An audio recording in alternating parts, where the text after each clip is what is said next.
Videos देखने के लिए सब्सक्राइब करें जनसत्ता.com, बेल आइकन दबाकर पाएं लेटेस्ट नोटिफिकेशंस। नमस्कार, स्वागत है जनसत्ता में। कोरोना वायरस महामारी की वजह से देश में लागू लॉकडाउन के कारण 18 राज्यसभा सीटों के लिए चुनाव स्थगित कर दिया गया था, लेकिन निर्वाचन आयोग ने इसे 19 जून को कराने का फैसला किया है। इस चुनाव की मतगणना 19 जून को ही शाम तक पूरी कर ली जाएगी। तो आइए जानते हैं इस रिपोर्ट में किन किन राज्यों में होने वाले हैं राज्यसभा के चुनाव। दरअसल राज्यसभा की 55 सीटों के लिए 26 मार्च को चुनाव होना था, लेकिन 37 उम्मीदवार चुनाव लड़े बिना ही पहले ही निर्विरोध चुन लिए गए, जबकि 18 सीटों के लिए चुनाव होना है। इन 18 सीटों में 4 आंध्र प्रदेश, 4 गुजरात, 2 झारखंड, 3 मध्य प्रदेश, 3 राजस्थान से और एक मणिपुर और मेघालय से सीट शामिल है। कोरोना वायरस की वजह से 24 मार्च को चुनाव आयोग ने इसे टालने की घोषणा की थी।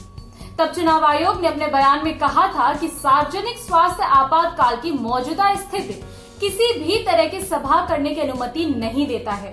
यदि इस स्थिति में चुनाव कराए जाते हैं तो मतदान के प्रक्रिया में शामिल होने वाले मतदान अधिकारियों, राजनीतिक दलों के एजेंट, समर्थन अधिकारी और मतदान के दिन संबंधित विधानसभाओं के सदस्यों का जमावड़ा लग सकता है, जो मौजूदा स्थिति के लिए सही नहीं है।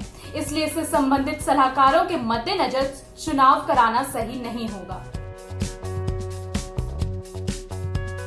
इसके बाद 3 अप्रैल को मतदान निकाय ने अपनी संवैधानिक शक्तियों का उपयोग कर राज्यसभा के रिटायर्ड सदस्यों की शर्तों से परे चुनाव को स्थगित करने का फैसला किया था, जबकि 6 राज्यों के 17 राज्यसभा सदस्य 9 अप्रैल को रिटायर्ड हुए थे, जबकि मेघालय का एक राज्यसभा सीट से 12 अप्रैल को खाली हुआ था।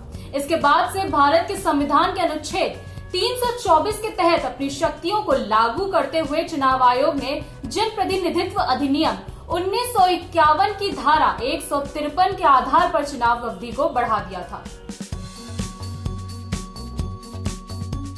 आयोग ने स्पष्ट किया है कि इन चुनावों के लिए नामांकन समेत सभी प्रक्रिया पहले से ही पूरी है और वो मान रहेंगी।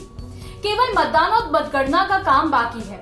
आयोग ने ये फैसला भी लिया है कि राज्य के मुख्य सचिव एक वरिष्ठ अधिकारी को यह सुनिश्चित करने के लिए नियुक्त करेंगे कि चुनाव कराने के लिए व्यवस्था बनाते समय कोविड-19 की रोकथाम के उपायों के बारे में निर्देशों का अनुपालन किया जाए। आयोग ने संबंधित राज्य के मुख्य निर्वाचन अधिकारी को इन चुनावों के लिए पर्यवेक्षक नियुक्त किया है। लॉकडाउन 4.0 की समाप्ति के बाद घोषित दिशा निर्देशों में केंद्र सरकार ने कार्यालयों और बाजारों को खोलने की अनुमति दे दी थी। देश ने सोमवार यानी 1 जून को अपने 3 चरण के अनलॉकिंग के पहले चरण की शुरुआत की है। इस दौरान दुकानों और बाजारों को खोलने और एक राज्य से दूसरे राज्य में माल और लोगों के आने जाने की अनुमति दे दी है। तो ये थी हमारी राज्यसभा चुनाव से जुड़ी रिपोर्ट। आपको कैसी लगी जरूर बताएं कमेंट बॉक्स में। बाकी देश दुनिया की खबरों के लिए बने रहिए जनसत्ता के साथ।